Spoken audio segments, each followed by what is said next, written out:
प्यारे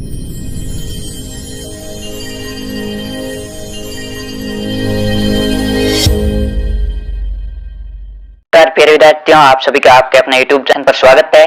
आज के इस सेशन में हम कक्षा 12 इंग्लिश का मॉड्यूल पेपर 4 देखेंगे। 3 मॉड्यूल पेपर हमने पिछली क्लास में देखे थे, जो इस चैनल पर प्ले लिस्ट के रूप में उपलब्ध है। आप वहां से जाकर उनको देख सकते हो।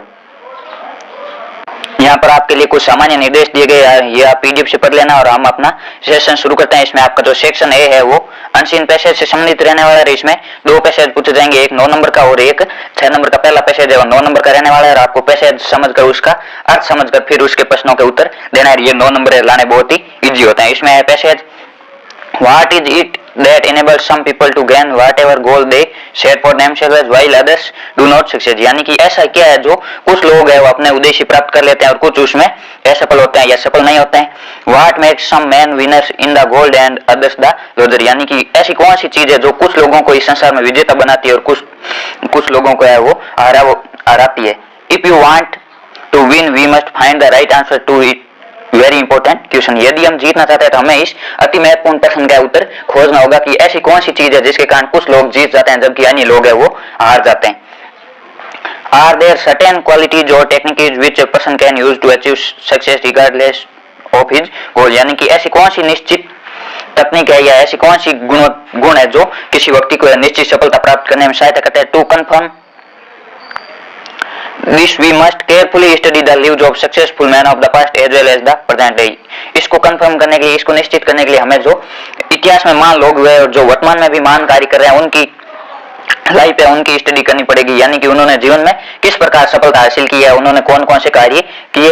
No doubt there are certain characteristics which are commonly found among all these great people. यानी कि उनके मध्य कुछ निश्चित चारित्रिक गुण पाए जाते हैं जिसके कारण उन्होंने सफलता अर्जित की। बट एन एकेडमिक और college education is not necessary one of them. लेकिन उसमें वो अकादमिक या कॉलेज शिक्षा है वो अनिवार्य नहीं है, ये एक घटक है लेकिन अनिवार्य नहीं है कि कंपलसरी है, ये होना ही चाहिए। Such an education perhaps could be an asset. ये जो आपकी अकादमिक या कॉलेज शिक्षा है ये एक परिसंपत्ति के रूप में कार्य कर सकती है, आपको कार्य करने में सहयोग कर सकती है। But then considering how many of our educated youth are keen to take on a job of clerks or end their life as clerks, one may even doubts whether the college education is really an asset. यानी कि college education है वो एक परिसंपत्ति है, इस पर भी संदेह उत्पन्न होता है क्योंकि अधिकतर जो कॉलेज एजुकेशन धारी युवा है वो क्लर्क की नौकरी करने के लिए भी बाध्य होता है। Let us remember this, college education by itself is neither good और नॉर बैड। यानी कि कॉलेज एजुकेशन और न तो अच्छी है न ही बुरी है। It all depends on what you use put it. ये इस पर निर्भर करता है कि आप जो कॉलेज एजुकेशन या जो आपकी अकादमिक शिक्षा है, जो स्कूली शिक्षा, आप उसका उपयोग किस प्रकार करते हैं। The important thing is which you happen to possess which you can use to advantage. यानी कि आप इसका कितना लाभ उठा पाते हैं या आप इनसे लाभ किस प्रकार उठाते हैं, ये इस पर डिपेंड करता है। If you do not have it there is no real cause to worry. यदि ये नहीं है तो ये चिंता का कारण नहीं। यानी कि आपके पास कॉलेज या अकादमिक शिक्षा नहीं है, आप शिक्षित नहीं है तो भी ज्यादा चिंता की जरूरत नहीं है। Many have succeeded not only in India but also in other industrial advanced countries having attend grand success without college education. यानी कि न केवल भारत में बल्कि जो औद्योगिक रूप से विकसित देश है उन्होंने भी अनेक लोगों ने बिना कॉलेज शिक्षा के महान सफलताएं अर्जित की है। For instance Thomas Edison had taken only 3 months schooling. उदाहरण के लिए जो थॉमस एडिसन है उन्होंने केवल 3 महीने की स्कूली शिक्षा ग्रहण की थी। The great Abraham Lincoln was partially self educated. जो अब्राहम लिंकन थे वो स्वशिक्षित थे, यानी उन्होंने स्वयं अध्ययन किया, स्वाध्याय किया, लेकिन उन्होंने कोई स्कूली या कॉलेज शिक्षा अध्ययन अर्जित नहीं की। फिर भी वो एक महान वक्ता, महान छवि के रूप में जाना जाता है अब्राहम लिंकन। और Benjamin Franklin did not attend the school at all. Benjamin Franklin ने वो कभी भी स्कूल अटेंड नहीं की। The Wright brothers were not scientist but bicycle mechanics bye there basic profession. जो राइट ब्रदर्स है वो साइंटिस्ट तो नहीं थे लेकिन उन्होंने भी बाइसाइकिल का निर्माण किया। Success also does not necessary depend upon one's birth, environment, wealth it. Success है वो अनिवार्य रूप से किसी के भी जन्म, पर्यावरण और धन पर निर्भर नहीं करता। H G. Wells was born in poverty and had to fight ill health continuously. जो आपके एच.जी. वेल्स है वो गरीबी में पैदा हुए और लंबे समय तक स्वास्थ्य संबंधी या बीमारियों से भी जूझते रहे, फिर भी उन्होंने महान सफलता अर्जित की। इस प्रकार हम कह सकते हैं कि किसी भी सफलता में उसका जन्म, उसका पर्यावरण और उसका धन है वो अनिवार्य तत्व नहीं है। The study of great successful self made man all over the world whether of the past और present spotlights very important common factor. जो महान और सक्सेसफुल लोग हैं, उनकी स्टोरी पढ़ने पर हमें पता चलता है कि उनमें कुछ सामान्य विशेषताएं पाई जाती है। They know how to get along successfully with others. वे जानते हैं कि किस प्रकार अन्य के सामने स्वयं को सफलतापूर्वक पेश करना है, यानी कि दूसरे के साथ व्यवहार कैसे करना है। They know how to sell themselves to strangers and friends. वे जानते हैं कि स्वयं को दूसरों के सामने या अजनबियों के सामने बेचना कैसे या प्रस्तुत कैसे करना है। To their employees and employees to their neighbours families in fact to everyone with whom they came into contact daily। यानी कि वे जिन जिन के संपर्क में आते हैं उनको अच्छी तरह मालूम होता है कि हमको उनके सामने किस तरह पेश आना है। They knew how to sell their ideas, knowledge, talent and service. वे जानते हैं कि किस प्रकार अपने विचार बेच सकते हैं, किस प्रकार अपना ज्ञान और टैलेंट और अपनी सेवाएं दे सकते हैं। They know how to get along with man influence and motivate them. वे जानते हैं कि किस प्रकार एक आदमी के साथ व्यवहार करना है, उसको किस प्रकार प्रभावित करना है और किस प्रकार उनको प्रेरित करना। जो महान लोग हैं उनमें यह कला होती है कि किसी व्यक्ति को किस प्रकार प्रभावित करे, अपने पक्ष में करे और उनको मोटिवेट करे, कोई कार्य करने की प्रेरित करे। Success depends to a great extent on what you do with your ideas, talent और गिफ्ट। सक्सेस है वो इस बात पर निर्भर करती है कि आप अपने विचारों, अपने टैलेंट का प्रयोग किस प्रकार करते हैं। Invariably it is not what you know about what you do know what you know, it is not what you have but what is done about it spells the difference between success and failure. यानी कि जो महान लोग होते हैं उनको ये पता होता है कि क्या करना है, आज अपनी योजना बनाता है क्या करना है और क्या नहीं करना है। जो फेलियर लोग होते हैं उनको कुछ भी पता नहीं होता है। ये जो विजेता और फेलियर के बीच सबसे बड़ा अंतर होता है। इस प्रकार ये आपके पैसेज बताए गए कि जो महान लोग होते हैं उनमें किस प्रकार के गुण पाए जाते हैं, वे दूसरों के सामने स्वयं को किस प्रकार प्रदर्शित करते हैं और अपने जीवन को महान कैसे बनाते हैं और हम इनसे प्रेरणा कैसे ले सकते हैं। इसके बाद आपके प्रश्न दिया गया कि can college education be a factor to ensure success. क्या सक्सेस होने के लिए कॉलेज एजुकेशन एक फैक्टर या एक संपत्ति हो सकती है। इसका आपके उत्तर होगा no, college education is not necessary a factor to ensure success. यानी कि निश्चित सफलता प्राप्त करने के लिए कॉलेज शिक्षा एक निश्चित तत्व नहीं हो सकता, लेकिन एक सहायक तत्व हो सकता है। At best it can be an asset one takes of utility. ये एक परिसंपत्ति है जिसका कोई उपयोग है वो कर सकता है। दूसरा, why is it doubtful that college education can be even an asset. इसमें संदेह क्यों है कि कॉलेज एजुकेशन एक परिसंपत्ति है। Many of educated youths are keen to become clerks. यानी कि जो अधिकतर युवा है, जो एजुकेटेड युवा है, शिक्षित युवा है, वो क्लर्क बनने के लिए या लिपिक बनने के लिए भी बाध्य हो जाते हैं। This shows that college education being even an asset. यानी कि जो उच्च शिक्षित युवा है वो भी केवल एक क्लर्क की नौकरी के लिए बाध्य हो जाते हैं। इस प्रकार हम कह सकते हैं कि जो कॉलेज एजुकेशन है वो एक परिसंपत्ति है, इस पर संदेह है।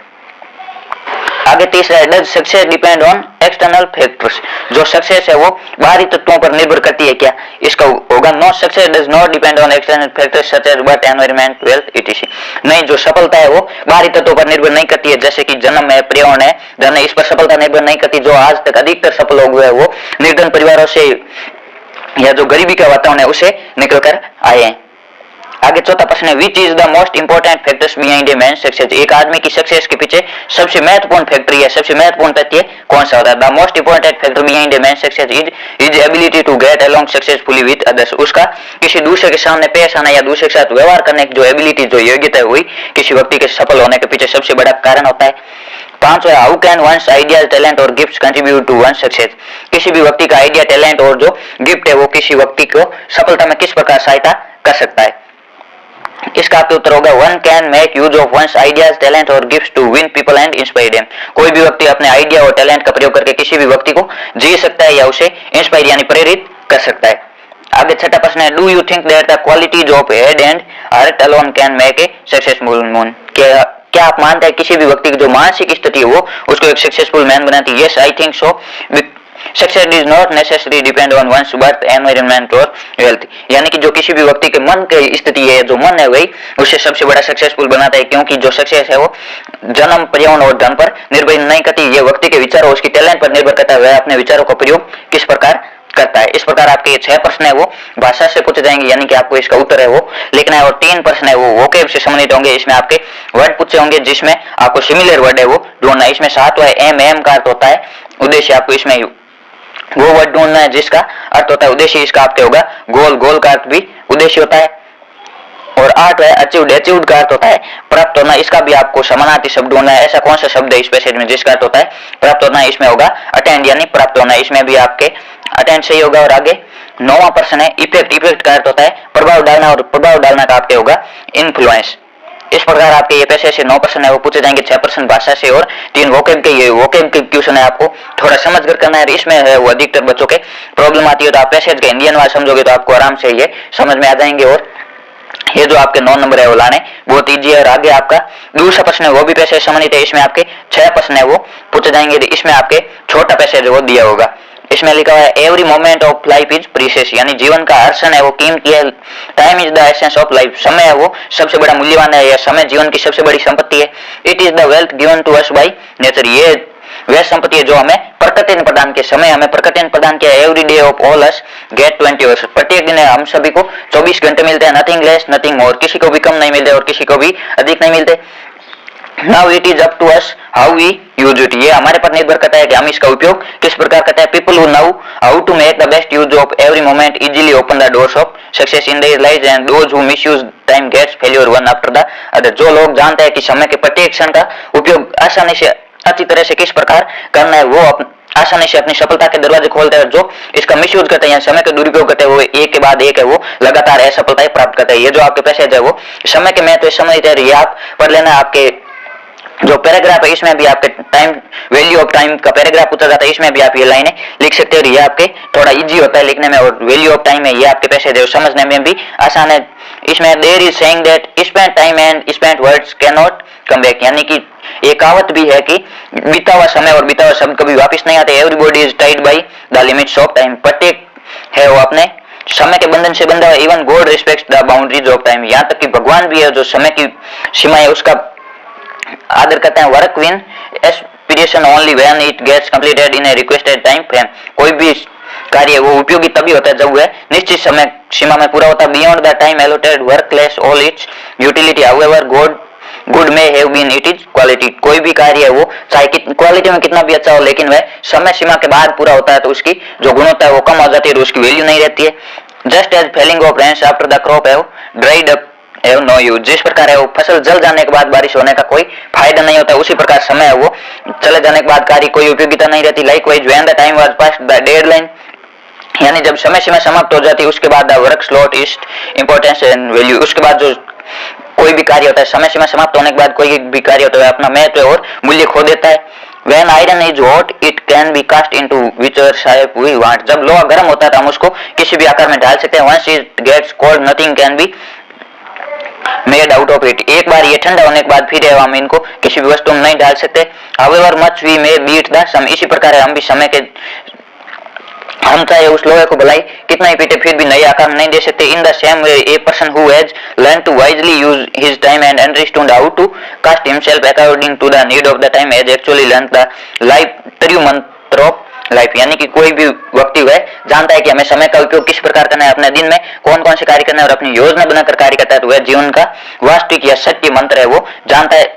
Shakespeare wrote in one of his play, Shakespeare जो एक महान नाटककार है उन्होंने या उपन्यासकार है, उन्होंने अपने उपन्यास में लिखा है I wasted time and now don't time waste me, यानी कि मैंने समय को बर्बाद किया और अब समय है वो पुनः मुझे बर्बाद करे। कहावत भी है यदि आप समय को बर्बाद करोगे तो आपको समय वो बर्बाद कर देगा, इसलिए समय का वो सदैव सदुपयोग करना है। It is true that a man who wastes even a little bit of time loses wonderful opportunities that he could have otherwise available by utilizing that time, ये सत्य है कि कोई भी आदमी है वो एक समय का छोटा क्षण भी बर्बाद करता है तो वह बहुत बड़े अवसर खो देता है जो अन्य लोग है उस समय का सही उपयोग करके यूटिलाइज यानी उपयोग करके वो प्राप्त कर लेते हैं। All the great leaders have one thing in common, जो महान लीडर है जो महान नेतृत्व करता है या जो महान छवियां है वो हमेशा इस बात में सामान्य रहे कि वो समय का सदुपयोग करते हैं।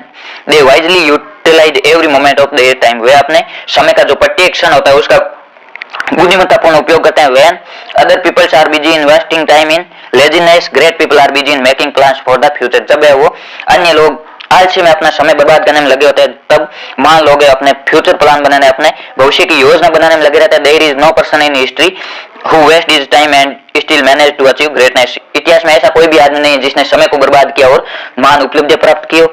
Therefore that is a great need to manage time wisely, ये समय को बुद्धिमत्तापूर्ण उपयोग करने के या प्रबंधन करने की सबसे महत्वपूर्ण आवश्यकता है। केयरफुल टाइम मैनेजमेंट, सावधानीपूर्वक समय प्रबंधन refers to careful planning of time and sincere execution of plan, यानी कि जो सावधानी पूर्वक समय प्रबंधन होता है वो किसी भी आदमी को समय के मैनेजमेंट में सबसे अधिक सिखा सकता है। This is only mantra to attain success in any endeavour, ये किसी भी स्थिति में है वो सक्सेस प्राप्त करने का एक महान मंत्र है या केवल एक ही मंत्र है कि समय का सदुपयोग करना ही हमें सफलता दिला सकता है। ये simple change in outlook and some modification in one's daily routine can change in a big jump forward towards greater achievement. हमें जो मान उपलब्धि की ओर हम समय का सदुपयोग करके और अपनी अपनी जो गलतियां है, जो समय का दुरुपयोग है, उसको कम करके ही प्राप्त कर सकते हैं। इस प्रकार ये आपके समय से संबंधित है। जीवन में समय का बहुत बड़ा महत्व है, विशेषकर विद्यार्थी जीवन में तो समय का बहुत महत्व रहता है। यदि आप अपना अध्ययन निरंतर नहीं कर पा रहे तो आपको शाम को सोते वक्त एक बार जरूर सोचना है कि मैं अपने समय का उपयोग कहाँ कर रहा हूँ, या आप अपनी डायरी लिखे जिसमें लिखे कि सुबह से शाम तक मैंने समय का उपयोग कहाँ किया, और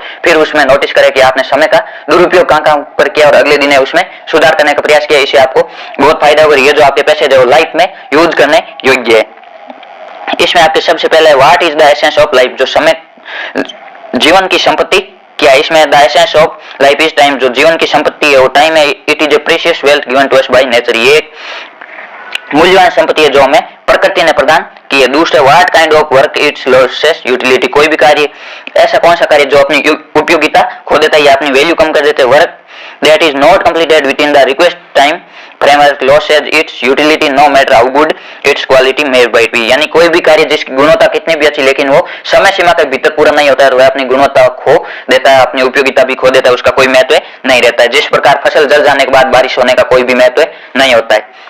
तीसरा what is needed for careful time management, सावधानीपूर्वक समय प्रबंधन के लिए क्या आवश्यक है। Careful time manage requires careful planning of time, यानी सावधानीपूर्वक समय का प्रबंधन या समय की योजना बनाना and sincere execution of that plan to achieve success, और उस योजना का वो पालन करना, सिंसियर तरीके से उसका पालन करना ताकि हमें वो सक्सेस प्राप्त कर सके। आगे चौथा प्रश्न है what kind of people open the door of success of their life, किस प्रकार के लोग अपने जीवन में सफलता के दरवाजे खोलते हैं। इसमें आपके उत्तर होगा people who use every moment wisely make the best of their time open to doors to success in life, people जो लोग जो अपने क्षणों प्रत्येक क्षण का है वो बुद्धिमत्ता पूर्वक उपयोग करते हैं, वे अपने जीवन में है वो सफलता के दरवाजों को खोलते हैं। और पांचवा है write the word from the passage which means limitation, जिसका अर्थ होता है आपको ऐसा शब्द ढूंढना है जिसका अर्थ होता है लिमिटेशन यानी सीमाएं, और सीमाएं जिसका आपके अर्थ होगा इसमें आपके समानार्थक शब्द है बाउंड्री, बाउंड्री का अर्थ भी आपके सीमा होता है। आगे छठा प्रश्न है write the opposite word of waste, waste का अर्थ होता है दुरुपयोग करना या बर्बाद करना, इसका आपको ऑपोजिट यानी विलोम शब्द ढूंढना है, इसका अर्थ होगा आपके यूटिलाइज यानी सही उपयोग करना या सदुपयोग करना। आगे जो आपके सेक्शन बी है वो राइटिंग से संबंधित होगा, इसमें आपके जो तीसरा प्रश्न है वो नोटिस से संबंधित होगा, और नोटिस कहता हूं एडवर्टीजमेंट से संबंधित होगा। ये आपके 4 नंबर का रहने वाला है। इसमें पहला है यू आर यशपाल या Deepika studying in government senior secondary school Ajmer, आप यशपाल या दीपिका, यदि आप लड़के हो तो यशपाल और लड़की हो तो Deepika studying in government senior secondary school Ajmer, आप government senior secondary school Ajmer में पढ़ रहे हो। Your school is organising an educational tour to Mount Abu, आपका विद्यालय एक शैक्षणिक भ्रमण का आयोजन करने जा रहा है माउंट आबू के लिए। Draft A notice informing the students of class 12, class कक्षा 12 के सभी विद्यार्थियों को सूचना देते हुए एक आपको नोटिस लिखना है। इसमें आपको नोटिस में है वो सबसे पहले लाइन के बीचों बीच में हेडिंग में स्कूल का नाम लिखना है, ये हमेशा आपको कैपिटल अक्षरों में लिखना है, फिर लेफ्ट साइड में दिनांक और फिर नोटिस लिखना है, ये भी कैपिटल अक्षरों में, और फिर जो आपके नोटिस की हेडिंग है इसमें एजुकेशनल टूर है तो आपको एजुकेशनल टूर, ये भी आपके लाइन के बीचों बीच में और कैपिटल अक्षरों में, फिर आपको नोटिस लिखना शुरू करना है। The school is organising an educational tour to Mount Abu for students of class 12, the 2 days trip 15th and 16th August will cost each student nearly 2000. Interested students are requested to submit the consent form considered by the parents along with the payment to their respective class teachers by 5th August. For further details, please contact the undersigned Yashpal या Deepika class 12 tour coordinator. ये आपको notice लिखना है। इसमें बताया गया कि हमारा विद्यालय है वो माउंट आबू के लिए 15 और 16 अगस्त को एक शैक्षणिक भ्रमण का आयोजन करने जा रहा है, जिसमें प्रत्येक विद्यार्थी की जो निर्धारित मूल्य वो 2000 रहने वाला। जो इच्छुक विद्यार्थी वो अपना फॉर्म जमा करवा दे अपने क्लास टीचर के पास, जिसमें माता पिता की आज्ञा भी साथ में लिखी हुई और अपने जो पेमेंट है वो भी जमा करा दे। फिर आपको नीचे जो पर्सन में नाम दिए गए वो लिखना है। फिर आपको या क्लास मॉनिटर भी लिख सकते हो, टूर कोऑर्डिनेटर भी लिख सकते हो, या आप प्रिंसिपल का नाम भी दिया हुआ हो सकता है। इसके तो हम आपके advertisement your parents and you are in search of a bride for your elder brother, आप और आपके माता पिता अपने भाई के लिए एक दुल्हन ढूंढ रहे हो। Write an advertisement to get it published in matrimonial column of a newspaper in about 30 words, आपको एक एडवर्टीजमेंट लिखना है यानी विज्ञापन लिखना है कि वांटेड ब्राइड यानी दुल्हन चाहिए अपने भाई के लिए। इसमें आपको सबसे पहले वो जो हेडिंग है वो लिखनी ब्राइड वांटेड यानी दुल्हन चाहिए, फिर आपको है वो इसका लिखना है alliance invited for a smart handsome cultured, फिर हाइट और age, Jain boy permanent lecturer in a government college, joint family, father is an SP in Jaipur, mother is regional general manager in SBI Jaipur, uncle is an RS officer in Jaipur, aunt is an ADM in Jaipur, one brother and two cousins have a sprawling bungalow and cars, looking for a really beautiful, slim and well educated girls from status family, write with complete biodata and a recent photograph to SC Jain 58D scheme Jaipur. यानी कि आपको सबसे पहले जो लड़का है उसमें क्या क्या क्वालिटी है, उसकी फैमिली की क्या क्या योग्यता है वो बतानी है, और उसके बाद है वो जो दुल्हन चाहिए उसमें क्या क्या योग्यता होनी चाहिए, फिर उसका है वो आपको बायोडाटा भिजवाना है। बायोडाटा के लिए आपका एड्रेस है वो सबसे अंत में लिखना है। इस प्रकार आपकी ये एडवर्टीजमेंट है। एडवर्टीजमेंट में ये जो आपके मैट्रिमोनियल कॉलम का था उसमें ये निश्चित लाइनें होती है, आप ये सभी में यही लिख सकते हो। थोड़ा बहुत चेंज करना होता है आपको, यहाँ ब्राइड वांटेड की जगह ब्राइड ग्रूम वांटेड भी हो सकता है, यानी दूल्हा चाहिए उसमें आपको पहले लड़की की क्वालिटी लिख के फिर बाद में लड़के की, ये आप निश्चित लाइनें याद करके कर सकते हो। आगे आपके चौथा प्रश्न है वो आपके रिपोर्ट और पैराग्राफ से सम्मिलित होगा। इसमें your club organising a blood donation camp in your city, आपके क्लब ने वो एक शहर में ब्लड डोनेशन कैंप आयोजित किया। Right A report using the given hints and your experience, आपको एक रिपोर्ट लिखनी है जो नीचे हिंट दिए गए उनका प्रयोग कर सकते हो और अपने अनुभवों का भी प्रयोग कर सकते हो। इसमें सबसे पहले सेल्फ हेल्प क्लब या स्वयं सहायता समूह, फिर doctors, nurses, donated units, donor certificate, president, thanks, यानी कि आप इन वर्डों का प्रयोग करते हुए लाइन बना सकते हो। आपको रिपोर्ट में वो सबसे पहले ऊपर हेडिंग लिखनी है, ये भी आपको कैपिटल अक्षरों में लिखनी है। फिर आपको नीचे लिखना है बाई, यानी रिपोर्टर का नाम, आप खुद का नाम भी लिख सकते हैं या आपको पर्सन कोई नाम दिया था आप वो लिख सकते हो। और फिर आपको एड्रेस लिखना है। उसके बाद दिनांक और फिर स्टार्ट करना है। ये blood donation camp was organised by the self help club at the club hall yesterday. A team of 5 doctors and 10 nurses came from the SMS Medical College Jaipur. 90 members of the club donated blood. There were 45 males and 45 females. 90 units of blood were collected. Each donor was given a blood donation certificate. With this certificate, they can get 1 unit of blood from the blood bank anytime. The doctors explained that the body recovers the blood loss in a week. The donors were given special thanks by the president and the secretary of the club। यानी कि एक स्वयं सहायता समूह के द्वारा एक blood donation camp का आयोजन किया गया और 5 डॉक्टर और 10 नर्सों की टीम है वो एसएमएस मेडिकल कॉलेज जयपुर से आई 90 लोगों ने वो ब्लड डोनेशन किया और इसमें 45 पुरुष और 45 महिला थे और 90 यूनिट है वो ब्लड इकट्ठा हुआ और प्रत्येक जो रक्तदाता था उसको एक सर्टिफिकेट दी गई। उस सर्टिफिकेट का प्रयोग है वो कभी भी ब्लड बैंक से वो रक्त प्राप्त करने के लिए कर सकते हैं। और जो डॉक्टर है उन्होंने बताया कि जो आपके बॉडी है वो एक सप्ताह में जो आपके रक्त की हानि हुई, आपने जो रक्तदान किया उसको रिकवर कर लेगी। और जो रक्तदाता थे उनको है वो प्रेसिडेंट और जो क्लब के सेक्रेटरी थे, सचिव थे, उन्होंने विशेष रूप से धन्यवाद दिया। इस प्रकार है वो ब्लड डोनेशन कैंप आयोजित हुआ। आपकी ये जो रिपोर्ट होती है उसमें आपको कोई भी इवेंट होता है उसमें निश्चित लाइन है वो आप याद कर सकते हैं। ये ब्लड डोनेशन कैंप वाली है वो अति महत्वपूर्ण, ये आपकी परीक्षा में पूछी जा सकती है। इसके अलावा मैं right a paragraph on the topic road safety, आपको रोड सेफ्टी पर एक पैराग्राफ लिखना। आप इन दोनों में से कोई एक है वो कर सकते हैं। इसमें आपकी रोड सेफ्टी के बारे में पैराग्राफ दिए गए।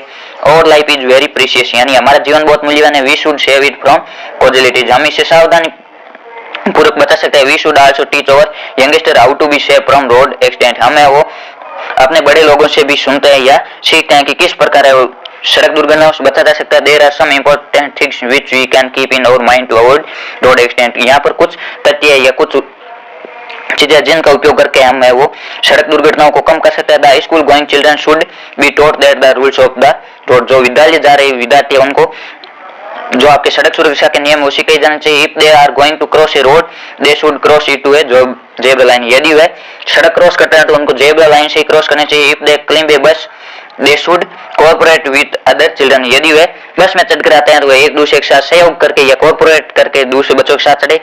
दे should not jostle in climbing और getting down from a bus, वह वो कभी भी इसमें दौड़ते हुए न चढ़े और दौड़ती हुई बस से न उतरे। दे should not make a noise in the bus, उन्हें बस में कभी भी आवाज नहीं करनी चाहिए। If the children are going on foot along on the road they should now the sign boards of the road, it is everybody duty to learn the rules of the road so that life can be saved from any loss, ये प्रत्येक व्यक्ति का कर्तव्य बनता है कि वह सड़क सुरक्षा के नियमों को सीखे और किसी भी प्रकार की हानि से अपने जीवन को बचा सके। इस प्रकार आपको जो पैराग्राफ है वो लिखना है। पैराग्राफ आपको 8 से 10 लाइन में लिखना है। आगे 5वां प्रश्न आपके लेटर से संबंधित होगा। इसमें आपके एक बिजनेस लेटर, उसके अथवा में ऑफिशियल लेटर आपके पूछा जाएगा। इसमें विशेष कर है वो बिजनेस लेटर और उसके अथवा में शिकायती पत्र पूछा जाता है। बिजनेस लेटर है वो विशेष रूप से याद कर लेना, ये आपकी परीक्षा में हर बार पक्का पूछा जाता है। इसमें आपको जो सीवी है वो भी लिखनी है। ये आपके 5 नंबर का रहने वाला, इसमें 2 नंबर की आपकी सीवी होती है, 3 नंबर का लेटर। ये आपको बिजनेस लेटर का फॉर्मेट है वो विशेष रूप से ध्यान में रखना है। इसमें suppose you are Kanta studying in government senior secondary school Kota, मानना कि आप कांता और government senior secondary school Kota में पढ़ते हो। Write an official letter to the principal of your school complaining about the poor condition of your classroom. आपके जो classroom है उसकी हालत खस्ता है, उस कि जो व्यवस्था सही नहीं है, अपने प्रिंसिपल को शिकायती पत्र लिखिए जिसमें बताया गया हो कि हमारे कक्षा की जो व्यवस्था वो सही नहीं। इसमें आपको सबसे पहले वो अपना एड्रेस लिखना है, फिर है वो दिनांक लिखनी है, फिर आप जिसको लेटर लिख रहे हो या प्रिंसिपल को लिख रहे हो लिखना द प्रिंसिपल, फिर उसका ऑफिस है the government senior secondary school Prem Nagar Kota, फिर सब्जेक्ट जो आप शिकायत लिख रहे हो poor condition of classroom. Sir, respectfully, I want to bring to your kind notice that the condition of my classroom is very bad. The sweeper does not clean it regular. जो sweeper आते हैं वो इसको सही तरीके से साफ नहीं करते हैं। All the students have to sit on dusty chair. जो विद्यार्थी वो गंदी चेयर पर बैठते हैं। The torn pieces of paper are laying here and there on the floor. जो कागज के फटे हुए टुकड़े वो इधर उधर फर्श पर बिखरे रहते हैं। 2 windows of the classroom are broken. Classroom की 2 खिड़कियां वो भी टूट गई है। Water in rainy season, cold in winter and hot wind in summer panic us, यानी कि वर्षा ऋतु में पानी और शीत ऋतु में सर्दी और ग्रीष्म ऋतु में जो गर्म हवाएं है वो बच्चों को परेशान करती है। The black board is also rough and small. जो ब्लैक बोर्ड है वो छोटा और खुरदरा हो गया। So I request you to look into the matter. इसलिए मैं आपसे निवेदन करता हूँ या करती हूँ कि इस मैटर में देखे। With regards yours obediently Kanta class 12। यहाँ पे जो नाम दिया वो लिखना है। आप यदि प्रिंसिपल को लिख रहे हो तो आपको योर्स ओबीडियंटली या योर्स फेथफुली लिखना है। इसके बाद हम आपके draft letter for placement for the post of stenographer in Subodh senior secondary school Jaipur, यानी कि सुबोध सीनियर सेकेंडरी स्कूल में स्टेनोग्राफर की पोस्ट के लिए आपको एक अपना बिजनेस लेटर लिखना है या जॉब लेटर, जॉब एप्लीकेशन लिखनी है जो आपके द टाइम्स ऑफ इंडिया में 4 फरवरी 2024 को प्रकाशित हुआ था, और आपको अपनी सीवी है वो भी साथ में लिखनी है। इसमें आपको सबसे पहले वो अपना एड्रेस लिखना चाहिए। कोई भी लेटर लिखो ये फॉर्मेट सेम रहता है। आपको सबसे पहले अपना एड्रेस, फिर दिनांक और फिर जो रिसीवर है उसका एड्रेस। इसमें आपके receiver the principal Subodh senior secondary school Jaipur, फिर subject application for the post of a stenographer. ये आप सेम टू सेम लाइन लिख सकते हैं, या स्टेनोग्राफर की जगह पोस्ट चेंज हो सकती है, या कलर की हो सकती है, लेक्चरर की भी हो सकती है। फिर आपको लिखना है सर, फिर this is with reference to your advertisement in the Times of India on 4 February 2024 for the post of a stenographer. यह आपके जो द टाइम्स ऑफ इंडिया में आपने 4 फरवरी 2024 को जो स्टेनोग्राफर की पोस्ट के लिए विज्ञापन दिया था उसके संदर्भ में I am working with Surendra and CO in dosa and present. मैं और सुरेंद्र के साथ कार्य कर रहा हूँ वर्तमान में दोसा में, और C O my family is at Jaipur. I find it rather difficult to go to Dausa Delhi. मैं वो दोसा में कार्य करता हूँ, लेकिन जो मेरी फैमिली है वर्तमान में जयपुर में, इसलिए मैं यहाँ से दोसा दिल्ली जाने में वो कठिनाई ही महसूस करता हूँ। And come back my parents are in old age. मेरे माता पिता है वो वृद्धावस्था में, they are sick and require constant care and attention. वे बीमार है और उनको है वो देखभाल की आवश्यकता होती है। So I am looking for a job in Jaipur. इसलिए मैं वो जयपुर में एक जॉब ढूंढ रहा हूँ। I have 1 year experience of stenography. मुझे स्टेनोग्राफिंग का 1 वर्ष का अनुभव है। I assure you would prove to be an asset to your institution if I am given a chance to serve. यदि मुझे सेवा का मौका दिया गया तो मैं आपको पूर्णतः अपनी सेवा के माध्यम से संतुष्ट करने का प्रयास करूंगा। I can enclosing my curriculum which for your personal. मैं आपके सहयोग के लिए यहाँ पर मेरी सीवी प्रस्तुत कर रहा हूँ। योर्स फेथफुली, आपको यहाँ पर योर्स फेथफुल लिखना है क्योंकि आप जिनको लिख रहे हो वो आपसे सीनियर है, और फिर आपको अपना नाम और फिर सीवी लिखनी है। सीवी में सबसे पहले अपना नाम, फिर एड्रेस, फिर फोन नंबर और फिर ईमेल, फिर ऑब्जेक्टिव यानी कि आप क्या करना चाहते हैं, और फिर आपको एजुकेशन, आपने कहाँ से एजुकेशन की, कितने परसेंटेज के साथ की, किस वर्ष की और किस यूनिवर्सिटी की, फिर आपकी अन्य स्किल क्या है, और फिर आपको एक्सपीरियंस है वो कहाँ पर है और कितने वर्ष का है। इसमें आप मोबाइल नंबर खुद का नया लिखकर 00 लिख सकते हो, या उल्टी गिनती भी लिख सकते हो 9 8 7 6 5 3 2 1। इसमें आपको विशेष रूप से ध्यान में रखना है सीवी में अपना मोबाइल नंबर है वो कभी भी न लिखे। आगे आपका जो सेक्शन सी है वो ग्रामर से संबंधित रहने वाला है। इसमें आपके ग्रामर से संबंधित प्रश्न पूछे जाएंगे। इसमें आपके छठा है join the following sentence using the word given in the bracket. जो आपके ब्रैकेट में वर्ड दिए गए उनका प्रयोग करके इन सेंटेंस को जोड़ना है। The thinker is a real philanthropist people follow him. इसमें आपको होम के द्वारा जोड़ना है, तो आपको पहले लिखना है द थिंकर, ये आपके एक पर्सन है, और फिर आपको होम का प्रयोग करना है, और होम के बाद में भी हमेशा एक पर्सन आता है, यानी पहले भी व्यक्ति और बाद में व्यक्ति। होम का तो होता है जो एक थिंकर यानी दार्शनिक जिसे लोग है वो एक वास्तविक फिलांथ्रोपिस्ट के रूप में जानते हैं या उनका अनुसरण करते हैं। इसमें आपको होम है, होम से पहले भी मैन रखना है और बाद में भी मैन रखना है। आप पहले द थिंकर लिखकर follow him is a real philanthropist. ये आपको होम का प्रयोग इस प्रकार लिखना है। जो आपके वर्ड है उनका आप नियम का सावधान प्रयोग करके ये 2 नंबर आसानी से प्राप्त कर सकते हो। 7वां है combine set of sentence into one sentence as directed, यानी कि जैसा निर्देश दिए गए उसके द्वारा सेंटेंस को जोड़ना। The earth moves round the sun, my teacher told me, ये दो सेंटेंस, इनको आपको कॉम्प्लेक्स सेंटेंस बनाना है तो आपको कॉम्प्लेक्स है वो दैट के द्वारा जोड़ना है। My teacher told me that the earth moves round the sun, यानी कि मेरे अध्यापक जी ने बताया कि अर्थ पृथ्वी है वो सूर्य के चारों ओर चक्कर लगाती या घूमती है। उसके बाद आपके 8वां प्रश्न है वो आपके खालिद का संबंधित है, ये आपके फ्रेजल वर्ब से संबंधित। वी कांट विदाउट मनी, यानी कि हम पैसों के बिना कुछ भी प्राप्त नहीं कर सकते। गेट अलोंग का अर्थ होता है प्राप्त करना, इसमें आपके सही होगा गेट अलोंग। और दूसरा है मोहन खालिद का ये नोबल फैमिली कम्स ऑफ, यानी मोहन है वो एक नोबल फैमिली या एक सभ्य परिवार से आता है या सभ्य परिवार से संबंध रखता है। आगे तीसरा है your clothes and get ready, यानी पुट ऑन, यानी अपने कपड़े पहन लो और जल्दी रेडी हो जाओ। इसमें आपके जो फ्रेजल वर्ब है आपको इनका अर्थ ध्यान रख के फिर वाक्य के भाव के हिसाब से इसका प्रयोग करना है। ये आपके 3 नंबर का होगा। तो आपको जितने भी जो अति महत्वपूर्ण लगभग 100 से 150 फ्रेजल वर्ब है आपको उनका अर्थ है वो विशेष रूप से ध्यान में होना चाहिए। आगे 9वां प्रश्न है ये आपके करेक्ट कंजक्शन का प्रयोग करके बनाना है। ये भी आपके वाक्य के भाव के हिसाब से आप उनका हिंदी बनाकर जो सही सेट बैठ रहा है आप उनका प्रयोग कर सकते हैं। इसमें पहले आई एम श्योर खालिद का the train is going to depart, मैं आपको आश्वस्त करता हूं कि ट्रेन है वो डिपार्ट पर या गंतव्य स्थान पर चली गई। इसमें आपके डेट सही होगा क्योंकि आश्वस्त करता हूं की अर्थ में आएगा। और दूसरा है खालिद का your brother must attend the function, यानी कि दोनों जगह एंड का प्रयोग नहीं हो सकता, स्टार्टिंग में कभी भी एंड का प्रयोग नहीं होता है। इसमें आएगा आपके both you and your brother, आप और आपके भाई दोनों है वो फंक्शन को अटेंड करना चाहिए। तीसरा खालिद का she is poor she is honest, यानी कि वह गरीब है फिर भी वह ईमानदार है। इसमें आपके विरोधाभास की स्थिति है तो आपके आल्दो का प्रयोग होगा। आल्दो का प्रयोग हमेशा विरोधाभास की स्थिति होती है कि वह गरीब है फिर भी वह ईमानदार है। इस प्रकार आपके ये ग्रामर से संबंधित 4 प्रश्न पूछे जाएंगे। ये आपके ग्रामर का पोर्शन है वो 10 नंबर का रहने वाला है। ये आपके जो थोड़ा है वो पढ़कर हल करना पड़ेगा आपको। इसमें जो नियम है ग्रामर के उनका प्रयोग करके हल करना है। आपको अंत में हम भी ग्रामर के बारे में कुछ पोर्शन करवाएंगे जिसमें आपको बहुत हेल्प मिलेगी। आपके मॉडल पेपर पूरे होते ही आपको पहले ग्रामर का रिवीजन है वो करवाया जाएगा और आपकी इसकी थ्योरी भी करवाई जाएगी। आगे आपके जो सेक्शन डी है वो पाठ्य पुस्तक संबंधित रहने वाली, इसमें आपके 10 प्रश्न है वो पैसेज संबंधित होगा। इसमें भी आपके 6 प्रश्न है वो एमसीक्यू टाइप में पूछे जाएंगे। ये आपके इसी पैसेज संबंधित होंगे और ये पैसेज आपके पाठ्य पुस्तक से दिया होगा। It has happened when I was 10 और 11 इयर्स ओल्ड, ये तब घटित हुआ जब मैं 10 और 11 वर्ष का था। I had decided to learn to swim, मैंने है वो तैरने का निश्चय किया या तैरना सीखने का निश्चय किया। There was a pool at the YMCA in Yakima that offered exactly the opportunity, वहां पर एक YMCA नाम का पुल था जो याकिमा नदी पर था, वो एक तैरने का अवसर प्रदान करता था। याकिमा रिवर वाज टेचस, जो याकिमा नदी वो भयानक है। Mother continually warned against it, माता जी हमेशा इसके खिलाफ मुझे सावधान करती थी कि याकिमा नदी है वो भयंकर है। And kept fresh in my mind the detail of is droning in the river, यानी कि जो नदी में बह गए थे उनकी यादें हमेशा ताजा करती रहती, हमेशा बताती रहती। But the YMCA pool was shape, जो YMCA पुल था वो शेप था। इट वाज ओनली 2 और 3 feet deep at the shallow and, वो है वो केवल 2 और 3 फीट ही गहरा था। And while it was 9 feet deep at the other, वो बीच में से वो 9 फीट तक ही गहरा था। और drop was gradual, I got a pair of water swings and went to the pool, मैंने वो कुछ जल पंख लिए और पूल पर चला गया। I had to walk naked in to show my skinny legs but I subdued by pride and did, लेकिन मैंने धैर्य दिखाया और मैंने हिम्मत दिखाई और ये कार्य कर लिया। इसमें आपके सबसे पहला when the narrator decided to learn to swim, यानी कि जो लेखक है उसने तैरना सीखने का निश्चय कब किया? when he 10 और 11 years old, जब वह 10 और 11 वर्ष का था तब उसने तैरने का निश्चय किया। इसमें आपके ऑप्शन ए है वो सही होगा।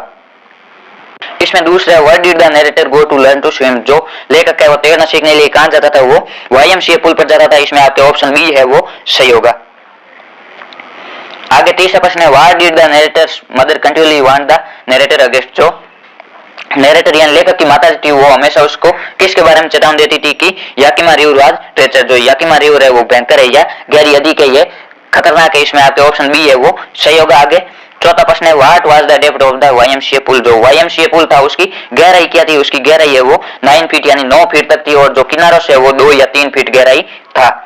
आगे पांचवा प्रश्न है choose the word similar in meaning to sinking, sinking का आपको सिमिलर वर्ड है वो ढूंढ कर लिखना है। ड्रोनिंग यानी डूबना, इसमें आपके ऑप्शन ए है वो सही होगा और सिंकिंग का अर्थ भी होता है डूबना।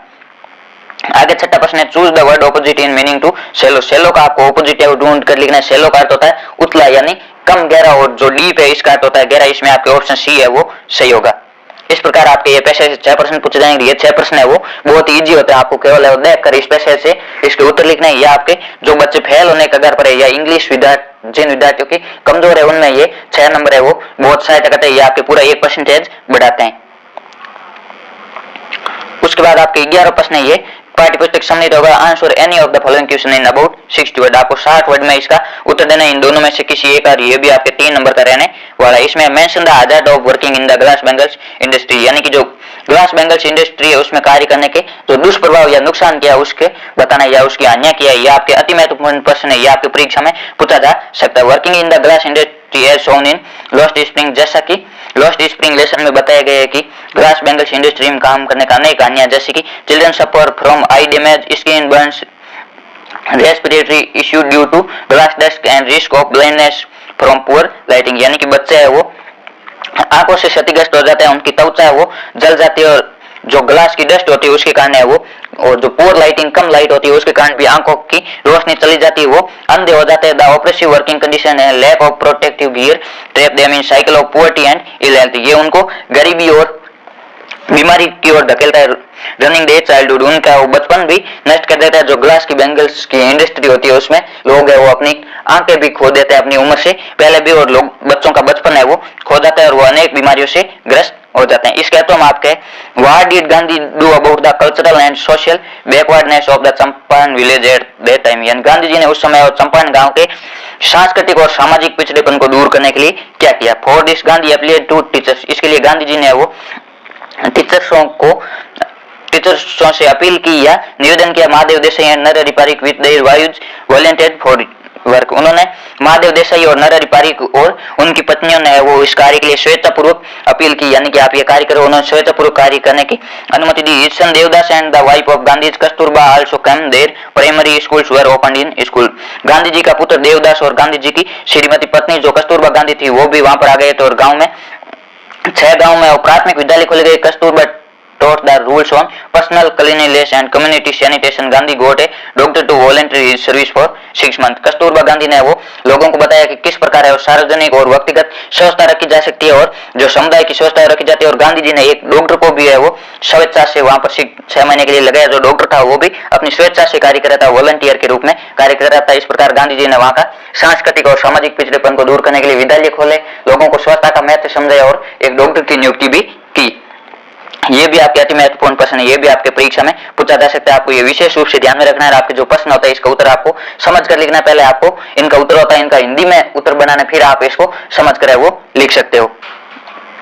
आगे 12 प्रश्न है answer the following question in 20-30 words, आपको इसका 20 से 30 वर्ड में उत्तर देना है। ये भी आपके दोनों प्रश्न 2-2 नंबर के रहने वाला है। इसमें आपके is Sahib happy working at the tea stall, यानी कि क्या साहिब है वो टी स्टॉल पर कार्य करके खुश है। No he is not all happy working at the tea stall, वह टी स्टॉल पर कार्य करके खुश नहीं। He has lost his freedom and finds the steel canister of his master heavier than the plastic bag he carried as a requisite, यानी कि उसने अपनी स्वतंत्रता खो दी और अब वो खुद का मालिक नहीं रहा। उसको जो स्टील का कनिस्टर है वो जो प्लास्टिक का बैग था जिसे वह कचरा बीनता था, उसे स्टील का कनिस्टर भारी भी लगने लगता है। अब वह अपनी स्वतंत्रता खो सकता है, अब वह अपना स्वयं का मालिक नहीं रहा। दूसरा है Why do most celebrity rights despite being interview, यानी कि जो अधिकतर मोस्ट सेलिब्रिटी जो मान लोग है या प्रसिद्ध लोग है वो इंटरव्यू का प्रयोग क्यों करते हैं या इंटरव्यू का समर्थन किस प्रकार करते हैं। Most celebrity write despising being interviewed because they feel, यानी कि जो लोग है वो इंटरव्यू से मना क्यों करते हैं, क्योंकि interview disturb the privacy of their life, interview है उनकी जो निजी जीवन होता है उनको डिस्टर्ब करते हैं। इट इज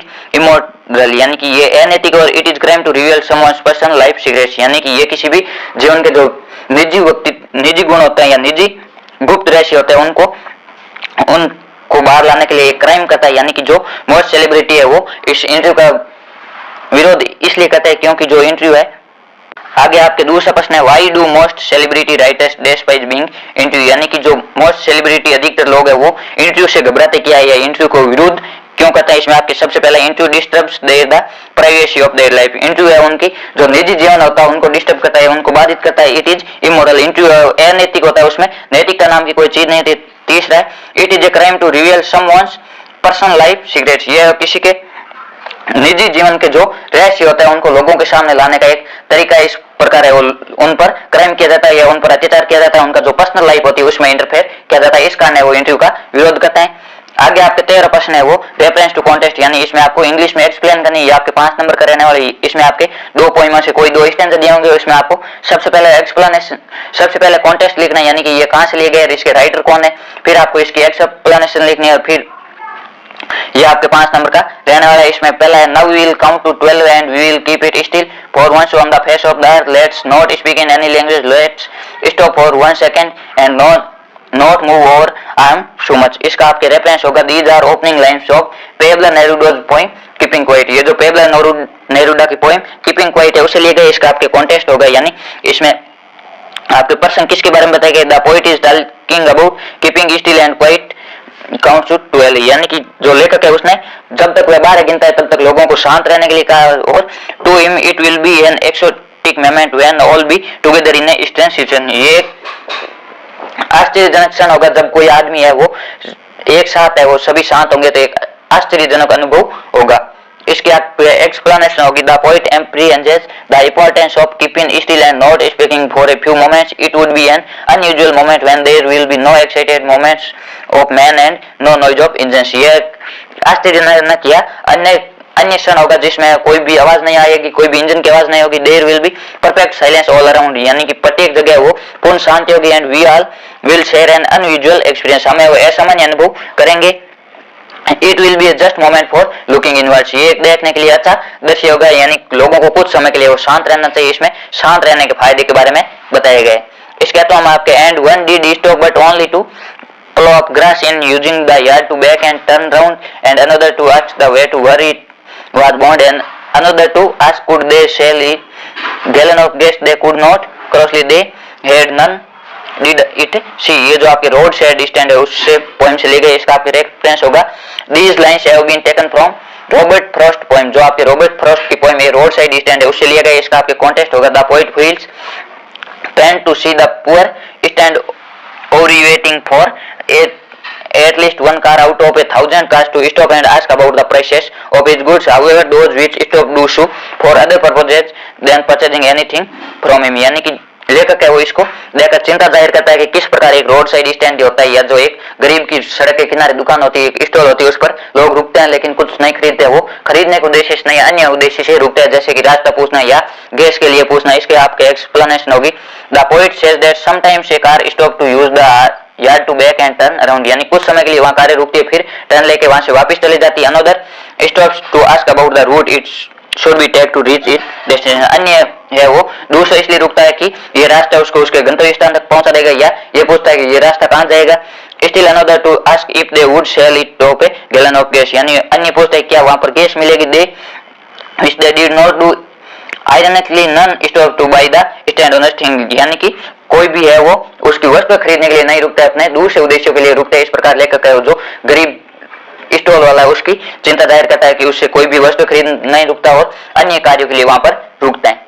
आगे आपके जो 14 प्रश्न है वो answer the following question in about 60 words. ये भी आपके 3 नंबर का रहना है और इसमें आपको 60 वर्ड में उत्तर देना है। इसमें पहला है draw a character sketch of art Jennifer tiger. इससे लेकर आपके एक कैरेक्टर स्केच का है वो विशेष रूप से पूछा जाएगा। आपको इसमें जो अति महत्वपूर्ण है वो आपको विशेष रूप से याद करना है। इसमें आपके आर्ट जेनिफर का कैरेक्टर स्केच पूछे गए, यानी कि इसका चरित्र चित्रण करना। Aunt Jennifer is a homely woman with artistic taste. Aunt Jennifer एक गृहिणी है जिसका वो कलात्मक इंटरेस्ट भी रखती है।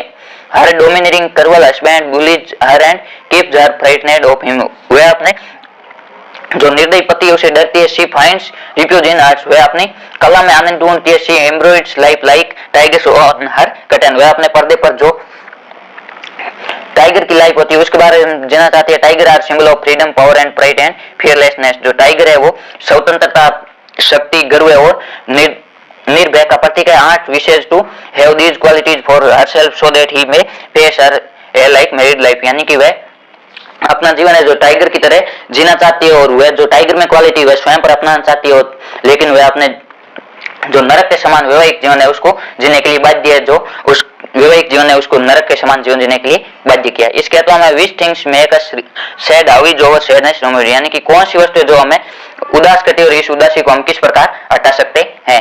The thing of ours is not of a bed of roses we suffer from many ills we find a scarcity of man's noble benevolent nature in the world. Sometimes we have to go through physical and mental suffering, loss of health disappointments caused by failure also make our life difficult. However, the joy provided the beautiful objects of future and may lift the veil of sadness. यानी कि हमें जीवन में कुछ क्षण उदास हो जाते हैं जब हमें कोई अच्छा रिजल्ट नहीं मिलता है या हमें वो शारीरिक या मानसिक रूप से परेशान होते हैं। जो आपके प्राकृतिक वस्तुओं से हमें जो आनंद मिलता है इससे हमें अपनी उदासी को दूर कर सकते हैं, यानी हम प्राकृतिक वस्तुओं में आनंद ढूंढकर अपनी उदासियां दूर कर सकते हैं। इसके बाद आपके 15 प्रश्न है। Answer the following question in 20-30 words. आपको जो प्रश्न दिया गया इसका उत्तर है 20 से 30 वर्ड में देना है। इसमें पहला है why has the mother been compared to the late winter's moon. जो माता जी की है वो बीती हुई सर्दी की चंद्रमा से तुलना क्योंकि गई। The poet mother's looked like the winter's moon pale war and sickly. जो माता जी, जो लेखिका की माता थी वो जो बीते हुए सर्दी का चंद्रमा होता है जिस प्रकार पीला थका हुआ उसी प्रकार थे। Moreover winter is a symbol of old age also. यद्यपि जो सर्दी है वो वृद्धावस्था की भी प्रतीक है। The mother too is an old and weak. जो माता जी है वो वर्ड विथ और कमजोर थी, hence the comparison it at. इस कारण इन दोनों के बीच तुलना की गई। जो सर्दी है वो वृद्धावस्था की भी प्रतीक है, जो बीती हुई सर्दी का चंद्रमा होता है वो धुंधला होता है, उसी प्रकार माता जी है वो कमजोर हो गए थे। दूसरा what fate was awaiting in the poor villages. यानी जो गरीब लोग है उसका दुर्भाग्य किस प्रकार। The lands were going to be snatched away by the city chiefs pushing them back to the live next to theatres and big store. जो उनकी भूमि थी वो से छीन ली गई, जो उनको है वो रहने के लिए थ्रेटर और जो बिग स्टोर है उनके पास रहने के लिए छोटा सा भाग दिया गया। इस प्रकार उनको है वो बाधित किया गया। आगे 16 प्रश्न answer the following question in about 60 word. आपको इसका भी 60 शब्दों में उत्तर देना है। ये भी आपके 3 नंबर का रहने वाले। इन दोनों में से आपको कोई एक है वो हल करना है। Describe briefly the scene at the third level of Grand Central Station was seen by Charlie. Charlie ने जो ग्रैंड सेंट्रल स्टेशन के तीसरे तल पर जो दृश्य देखा था उसको आपको संक्षिप्त में वर्णन करना है। At the third level of the grand Central station Charlie witnessed the first. Charlie ने वो भूतकाल का अनुभव किया। The information booth was of old style. जो इंफॉर्मेशन बूथ था, जो सूचना बूथ था वो भी पुरानी स्टाइल बना था। Was made of wood. जो लकड़ी से बना था। The man and woman were wearing long coat and hat. जो महिला और पुरुष थे उन्होंने लंबे कोट और टोपियां पहन रखी थी। They were open flame gas light. वहां ओपन फ्लेम वाली गैस लाइट भी थी। पीपल वोर द लुक ऑफ 1890 समथिंग। जो लोग है वो अधिकतर 1800-1900 के समथिंग लग रहे थे। They had beards and fancy moustaches. उनकी दाढ़ी भी थी और आकर्षक मूछें भी थी। Charlie saw the newspaper the world. Charlie ने द वर्ल्ड का न्यूज़पेपर भी देखा। It was printed on June 11 1894। इस पर 11 जून 1854 लिखा था। This confirm that Charlie was in the year 1854। ये कंफर्म करता है कि चार्ली है वो 1854 में जी रहा था। ये उनका केवल कल्पना का ही था, लेकिन उसने ऐसा दृश्य सोचा था अपनी कल्पना में। इसका तो मैं how can you say that Anna was a beautiful wife. आप किस प्रकार कह सकते हैं कि अन्ना एक कर्तव्यपरायण महिला थी। ब्यूटीफुल यानी कर्तव्यपरायण, कर्तव्य को निभाने वाली कर्तव्यपरायण पत्नी थी। ये आपके अति महत्वपूर्ण ये परीक्षा में पूछा जा सकता है। इसका आपके होगा Anna and Sadao met in America at the house of a professor. Anna और सदाव एक प्रोफेसर के घर में अमेरिका में मिले थे। They loved each other very much. वे एक दूसरे को अत्यधिक प्रेम करते थे। When he saw that the man was close to death she did what her husband asked her to do. उन्होंने एक आदमी को देखा जो मृत्यु के करीब था और अपने पति को बताया। She also risked her own life. उसने अपने जीवन में भी रिस्क लिया या जोखिम उठाया। She did not care what she was washing the wounds of her enemy. उसने इसका भी उसने बिना कुछ सोचे जो आपके एनिमी था उसको भी कपड़ों को धोया और उसके जो घाव थे उनको भी धोया। Thus we can say that he is a beautiful wife. इस प्रकार हम कह सकते हैं वे एक कर्तव्यपरायण पत्नी थी। इसके बाद आपके 17 प्रश्न answer the following question in 20-30 words. आपको इसका 20 से 30 वर्ड में उत्तर देना है। इसमें पहला है why is the average global temperature increasing day by day. जो आपके ग्लोबल टेम्परेचर यानी वैश्विक तापमान है उसमें दिनों दिन वृद्धि क्यों हो रही है, तापमान क्यों बढ़ रहा है, ये भी आपके अति महत्वपूर्ण प्रश्न है। The global warming is increasing due to growing population. ये बढ़ती हुई जनसंख्या के कारण तापमान बढ़ रहा है। The unmitigated burning of fossil fuels has created a blanket of carbon dioxide around the world. जो आपके जलने वाला ईंधन है उसके कारण एक कार्बन डाइऑक्साइड का परत कंबल के समान एक परत बन जाती है जिसके कारण वैश्विक तापमान में वृद्धि हो रही है। जो आपके फ्यूल जलता है या ईंधन जलता है उसके कारण सबसे अधिक तापमान में वृद्धि होती है। इसका मुख्य कारण ग्रोइंग पॉपुलेशन यानी बढ़ती हुई जनसंख्या। दूसरा ही गेट दैट नाम यानी टाइगर किंग कौन था और उसने ये नाम किस प्रकार प्राप्त किया। The Maharaja of Pratibandapuram is the tiger king. जो प्रतिबंधपुरम का राजा था वो टाइगर किंग था। At the time of his birth royal astrologer predicted that his death by A tiger. उसके जन्म के समय जो राज के ज्योतिष था उसने भविष्यवाणी की कि उसका निधन है वो एक टाइगर के कारण होगा। On growing up he hunts 99 tigers. और बड़े होने पर उन्होंने 99 टाइगर को मारा। For killing so many tigers he get this नाम यानी अधिक बाघों को मारने के कारण उसने ये नाम प्राप्त किया टाइगर किंग। इस प्रकार आपके ये 17 प्रश्न में 2 प्रश्न है वो 2-2 नंबर के पूछे जाएंगे और आगे आपके 18 प्रश्न है, इसमें आपके एमसीक्यू प्रश्न है वो पूछे जाएंगे। ये आपके पाठ्य पुस्तक से सम्मिलित होगा। इसमें पहला है what was the title of the newspaper which Charlie found at the third level. Charlie ने जो थर्ड लेवल पर न्यूज़पेपर पाया था उस पर क्या टाइटल लिखा हुआ था, उस पर टाइटल था द वर्ल्ड। ये द वर्ल्ड कंपनी का न्यूज़पेपर था। इसमें आपके ऑप्शन बी है वो सही होगा। आगे दूसरा the tiger king become a king at the age of. जो टाइगर किंग है वो राजा कब बना था, वो 20 वर्ष की उम्र में राजा बना था। इसमें आपके ऑप्शन ए वो सही होगा 20 ईयर्स। आगे तीसरा the author is from South India who are. जो लेखक है वो साउथ इंडिया था जो सन रिपर्स यानी सूर्यवंशी थे। इसमें आपके ऑप्शन ए है वो सही होगा। आगे चौथा प्रश्न है at the cap of soldier the following words were written. जो सोल्जर की कैप थी उस पर क्या लिखा था, यूएस नेवी। इसमें आपके ऑप्शन ए है वो सही है, जो यूएस नेवी का सैनिक था। आगे पांचवा प्रश्न है what did Mr Lamb warn Derry. Mr Lamb ने वो किसके बारे में डेयरी को सावधान दी या चेतावनी दी। इसमें आपके about trip of windfall follow apple. जो आपके हवा के कारण सेब गिरे थे उसके बारे में चेतावनी दी। इसमें आपका ऑप्शन सी है वो सही होगा। आगे छठा है द लार्ज रूम वाज। जो लंबा रूम था वो 14 ब्लैक सीड्स, इसमें 14 ब्लैक बेड थे। आगे सातवां प्रश्न है what did the state astrologer tell the tiger king to the careful. जो आपके राज्य की ज्योतिष था या जो राज्य ज्योतिष था उसने राजा को किस टाइगर से सावधान रहने के लिए बताया, उन्होंने 100 टाइगर से सावधान रहने के लिए बताया। इसमें आपका ऑप्शन डी है वो सही होगा। आगे आठवां प्रश्न है what did Mr Lamb mention to Derry about the man. Mr Lamb है वो डेयरी को किस प्रकार प्रस्तुत किया, who himself in a man. इसमें आपके ऑप्शन बी है वो सही होगा। आगे नौवां प्रश्न है how was the day as told by Mr Lamb. दिन किस प्रकार था जैसे के प्रकार मिस्टर लैम्ब ने बताया उसके अनुसार दिन कैसा था, ये ब्यूटीफुल डे। इसमें आपके ऑप्शन बी है वो सही होगा।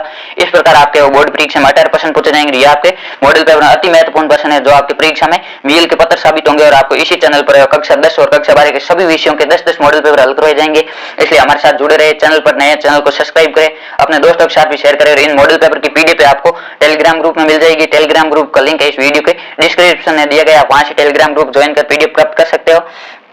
और आपके ये मॉडल पेपर पूरे होने के बाद आपको इस चैनल पर चैप्टर वाइज क्वेश्चन भी करवाए जाएंगे। आपके जो अति महत्वपूर्ण प्रश्न जो परीक्षा में आने वाला आपको उनकी पूरी तैयारी करवाई जाएगी। और आज मस्त रहे, पढ़ाई करते रहे।